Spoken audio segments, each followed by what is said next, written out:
It's now time for SAU Magazine, featuring news and events occurring on the SAU campus.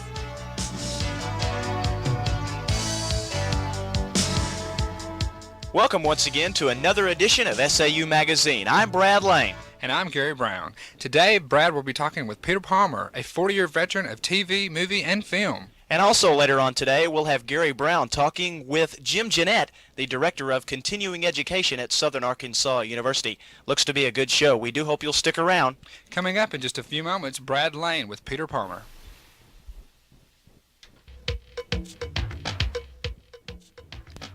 Phi Lambda Chi Fraternity will sponsor their 5th annual End of the World Blowout Thursday night, May 7th with the Gatordilla Band. The gate fee will be $5 at the Magnolia Fairgrounds. Gatordilla will go live on stage at 9 o'clock. T-shirts will be available on campus throughout the week and at the gate for $10. Come out and join the fun at the end of the world. This is Charlie Pierce. Peter Palmer is a 40-year veteran of stage, television, and movies. He is probably best known for his title role as Little Abner on both the Broadway stage and motion picture. He got his big break by winning the All-Army Talent Show, and as a result, he appeared on The Ed Sullivan Show. He has appeared on Broadway in 2 revivals of Oklahoma and starred with Carol Channing in Lorelei. He has made numerous films and shows and recorded an album presenting Peter Palmer under the RCA label. Palmer is here as a visiting artist for the Southern Arkansas University Theater Workshop and is helping the Magnolia Town Players' presentation of Little Abner. He has also performed in Hardin Theater. Last year's guest artist was Clu Gulliger. Palmer now lives in Florida with his wife, actress Aniko Farrell, and their 6-year-old daughter. Now here's Brad Lane and Peter Palmer. We're talking here with Peter Palmer. He's a Broadway veteran of over 40 years. Peter, what does it feel like coming back to a university like Southern Arkansas University and seeing some of these young kids who are about to venture out into the real world of acting? How do you handle that coming back to colleges? Well, you know, things really haven't changed since I was in school. Talent is talent, and they're singing different songs. Some even singing the same songs. To be around, you know, actors, and it's true, you're around a lot of young people, and it does recharge the batteries, I'll tell you that. The enthusiasm, the goals that everybody has, just like I did when I was at the University of Illinois studying music. What about when you got your start? Can you compare your start maybe to this day and time? Do you think they have a chance, the same type of chance that you had? Yeah, if they get into the right places. If I have any advice for young hopefuls, is to get as many tools as they can work with before they go to the big time.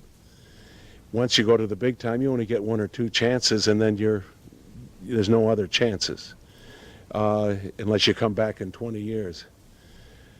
The thing about when I came out, I really, it's very difficult for me because I had played football, and then I was in the service, and I won some talent contests, and then I was on Broadway. The first show I ever did, it was the second show I ever saw on Broadway. I was in it.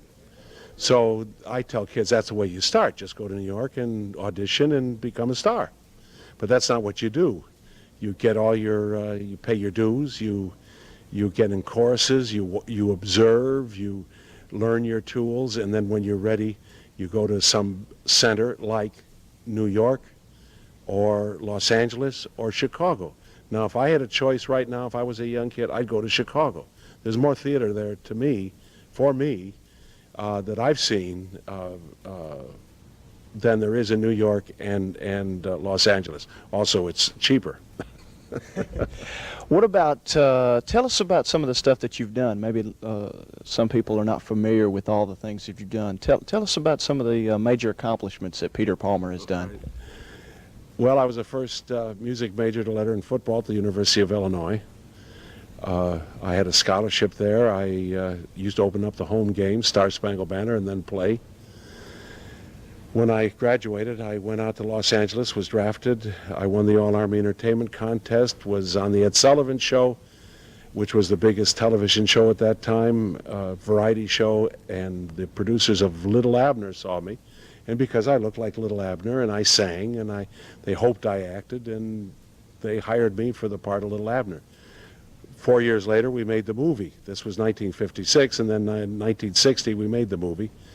It was released. It was a big hit, did nightclubs, came back to Broadway and did Brigadoon, then did a revival, the 20th anniversary of Oklahoma, then did Brigadoon again, and revival of Oklahoma, a couple other shows. Then the last time I was on Broadway was Carol Channing's Leading Man in Lorelei, which was the remake of Guys and Dolls. Not Guys and Dolls, Gentlemen Prefer Blondes. Since that time, I've also been on television, which is I've done the B.L. Stryker with Burt Reynolds. I did the new Leave It to Beaver, Superboy, Swamp Thing, Dallas, Fall Guy, Rockford Files. 85, 90 shows since the beginning of my career. And lately I've gotten into directing and teaching, talking to youth groups. Not retired, just changing my views to what I want to do, because I do feel I have something to say and something to teach. I've been around, like I said, for 40 years in this business, and when I got on Broadway, although I had a degree in music from the University of Illinois, I had 2 nights of Girl Crazy, a musical of the 30s, 2 nights of Roberta, a musical of the 30s, and when I got in the service, I was in Oklahoma in a community theater over at San Antonio, and that was my acting prowess at that point in my training when I was Little Abner. Next thing I knew, I was Little Abner on Broadway. So since that time, I've been doing a lot of learning, a lot of it, most of it, on-the-job training. I've raised a family of 6. I have 8 grandchildren. So I know what I have a lot of things to say, like help. Thanks a lot, Peter. We appreciate it. You're welcome. Thank you. With the semester almost over, the Southern Arkansas University Bookstore will buy textbooks back beginning May 11th through May 14th, from 8:30 until 12:30 and 1 o'clock until 4 o'clock. Special cards will be given out to win prizes such as t-shirts, caps, and shorts. For more information on the book buyback, contact Judy Pearson at 235-4050. This is Mike Lancaster. The Division of Continuing Education provides educational and support services for off-campus non-traditional students. A wide variety of non-credit activities are available, such as summer youth programs, physical fitness activities, and occupational skills courses, as well as seminars and workshops for educational, business, industrial, and professional organizations. These courses are offered early in the morning, at noon, in the evening, and on weekends. The department works in cooperation with other academic units to promote accessibility for the non-traditional student. Students who wish to take academic classes but who do not want to be graded may audit a course or register as a non-credit student. The cost is the same as for credit students. However, non-credit enrollment for most classes is open to anyone regardless of level of education if the class has sufficient space to accommodate the student. The Director of Continuing Education is Jim Genandt. Next on SAU Magazine, Gary Brown will interview Jim Genandt.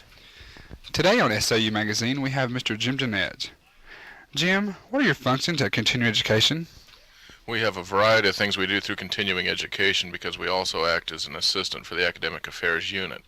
With continuing education, I'm responsible for all the off-campus courses that we do, which is primarily at Cossatot Technical College in DeQueen, Arkansas, at SAU Tech, and over in El Dorado. I also take care of the non-credit programming that we call community service, and these are recreational things, personal interest, professional development courses. I also am the person who schedules academic facilities and tries to keep watch over them. I take care of the university catalogs, the class schedules. I've worked on the committee to plan the new School of Business building. I'm on the North Central Steering Committee. I'm on the Graduate Council. I'm probably our unofficial expert on telecommunications and looking at how we can do outreach better at SAU. And I'm involved with the new ArcNet Confederation, which is the computer network confederation that will allow our university to be networked to all the other schools and colleges in the state. You said you make the catalog. How do you go about making a catalog? Oh, it's really pretty easy. It's not as bad as you think. The deans and the department chairs go through their curriculum guides every year, which we've put into the catalog. And I really ship out the sections of the catalog to those people. They look it over, put in their revisions and drafts, bring it back together, and then we work with our secretaries to put it together in a final form. What we have to watch for are major changes to the curricula that make sure they were approved by the appropriate committees and ultimately by the Academic Affairs Committee. Then we also have to get input from student affairs, administration and finance, and the other entities on campus to make sure they're included on the catalog. So about how long does it take you? It'll take about 1 year. In fact, we'll start next week working on the 93-95 catalog. And the big bulk of the work will go on next fall and early spring semester. Hopefully the new catalog will be here in about 1 year. Where does the student pick up the catalog at? A variety of places. Our office, the Academic Affairs Office in Overstreet Hall. They can also get them in admissions, and we try to keep a few floating in different areas. You also make the semester schedule. How do you go about making that for each semester? What we do is we take the copies of the previous semester schedules and we send those back out to the deans and department chairs. They can make corrections on it, they can delete, they can add, whatever. We compile all that back into the computer, assign the sequence numbers, which is the important number to put on your class schedule. Then we put it back out to the deans and chairs for review, and then we send it off to the printer. It'll take approximately 8 weeks to put the schedule together. Okay, you're also involved in the non-traditional student organization. What is a non-trad and how are you involved? Non-traditional students can be a variety of students. The most basic definition, it's anybody aged 24 or older going to school. Usually we think of a non-traditional student as an adult, independent, single parent perhaps. It can also include students not yet graduated from high school. Those are non-traditional students. Roughly they make up 1/3 of our student body here at SAU. I work with the non-traditional student group, although Dr. Jerry Cortez is their advisor.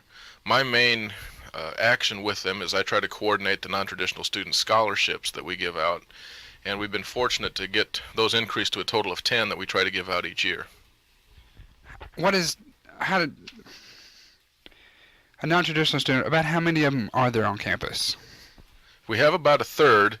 You have to be careful in that you don't include all the graduate students in that number. The bulk of them are in the nursing program and in education. There's a growth in the business area. Part of our problem in reaching out to non-trads is to make the class schedules and the classes available when they can take them. Non-traditional students really fit into 3 categories. The full-time on-campus non-traditional student that doesn't have a job. Those that come in the evenings or on weekends because they do have jobs, and then the people in our off-campus courses, because again, those are usually people working, have other commitments, take classes when they can. Okay. You also said you had some summer programs going on. What are they and who are they offered to? One of our functions is community service, which is mostly non-credit, not academic credit programs. In that regard, we offer a lot of swimming lessons. We'll offer things this semester, or this summer especially, sports-related, recreational-related. Baseball, tennis, football, all sorts of sports activities. And we'll do a few more academic-related things. We're doing an ACT test preparation workshop, some things in art, and we think it'll be real exciting. How would a person get enrolled in something like that? All they need to call is 235-4005, ask for Pat, and get signed up. It's real easy. Who are your instructors? We'll use various people that qualify for it. We'll use SAU students if they qualify, and we've used people all around town that are interested in teaching with us. Okay, to sum it all up, what is the best thing you like about your job? I have a lot of variety. I'm never getting bored, and it's fun trying to solve problems and serve people. Do you have any student workers that work for you? How would one go about working for you? Just stop by our office, Overstreet Hall 1, room 103. We have an application they can fill out, and we'll review it and see what we can do to help them out. What changes do you have for continuing ed coming up in the next year? Probably trying to go look more and more into telecommunications and how we can do more outreach to Southwest Arkansas. What's one of the things you don't like about your job? Not enough time in the day. Thanks for joining us today, Mr. Genandt.